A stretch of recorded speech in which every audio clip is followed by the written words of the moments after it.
What's up everyone, John Render from Techno Buffalo here. The Zenfone 1 is yesterday's news. We've got the sequel, the appropriately named Zenfone 2. And you're probably saying to yourself, what makes the Zenfone 2 special? And there's a couple things. First, price. $199 subsidy free this thing starts at. That's going to get you 2 gigs of RAM, the Atom 3560 processor, and 16 gigs of storage. If you want to pay $100 more at $299, you're going to double your RAM to a ridiculous 4 gigs. The Atom 3580, 64 gigs of storage, and also the Boostmaster quick charge technology built in. Let's go ahead and take a look at this guy. So I love that the competition for these budget phones is heating up, and beyond that, you're not getting budget specs anymore. You're getting really incredible devices for really reasonable pricing.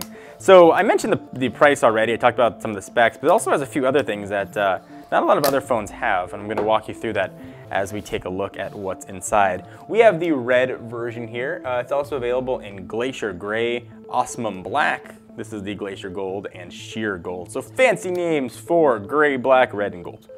So I can go ahead and open this sucker up somehow. I already cut the plastic, and there's a pull tab, so I assume I can pull.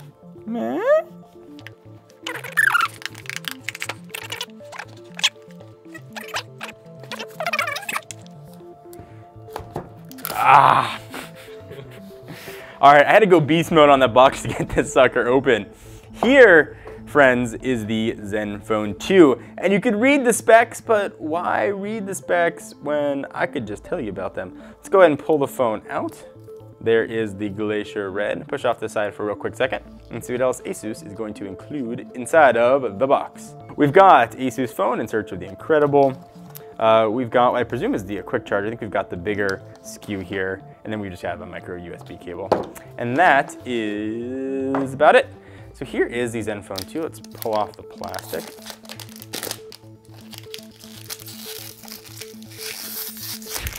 I really can't open anything. There we go. No more plastic, no more boxes. I now have the Zenfone 2. And looking at this thing from the front, almost has sort of an HTC-esque look to it, which is to say very high quality look and feel. So this is a quad-core phone, no matter which SKU you get. Intel quad-core 64-bit, going to be clocked probably around 2.3 gigahertz.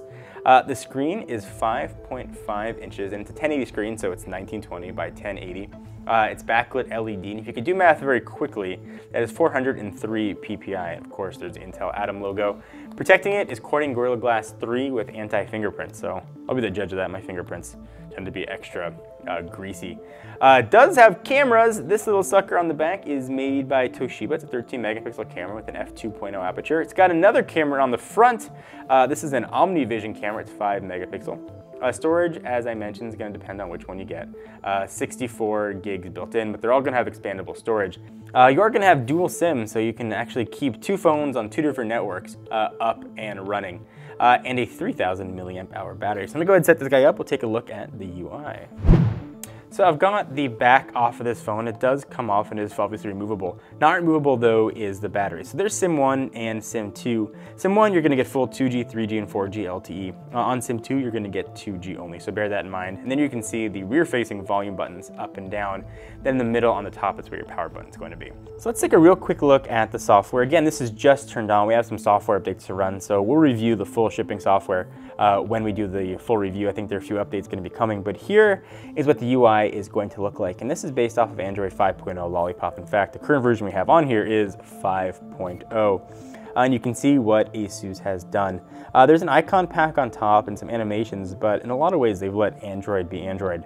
Some interesting things if you jump into your app drawer in the upper right hand corner, and I wish all OSs had that, or all Android OSs had that. Uninstall, disable, built right in, hide apps built right in, lock apps built right in, or set up smart groups. Really handy to have built in. So you can see what Asus is going to include out of the box. We've got some apps for you, games, TripAdvisor, Amazon Kindle, and Zinio, some stuff you might download anyway. Some quick transfer built right in. Of course, you have Android 5.0 quick transfer as well. Kids mode, mini movie, My Asus, PC Link, and a few others are going to come right on board. It also comes with a theming engine as well. Notifications, they are all Android Lollipop, of course. So you can go ahead and swipe things off to the side, get rid of all and the such. You've got 3 capacitive buttons down below. You've got your back, home, and your multitasking. And it is the card interface that we're used to, but when you hit that, you got a few other options here. So let me open up some apps just so I can show you what it looks like. We'll open up that, open up the camera, and there we go. So now you've got that button in the bottom left. That's gonna show you the running services, what's running. Things that you could always access from going into your settings, now you can access it right from multitasking. If you go ahead and hit the one in the middle, you can pin things right to the screen, which is kind of nice. So when turned on, you can use screen pinning to keep the current screen in view until you unpin it. We'll go ahead and go back and show you what that third option is. And that's just going to close all of the applications. And I'm sure there are a lot of other software tweaks under the hood that we haven't seen yet. I will say though, for a phone that starts at 199 bucks, nothing feels cheap about this build quality. It feels premium, it looks premium, and the phone just looks really nice, especially in this red color.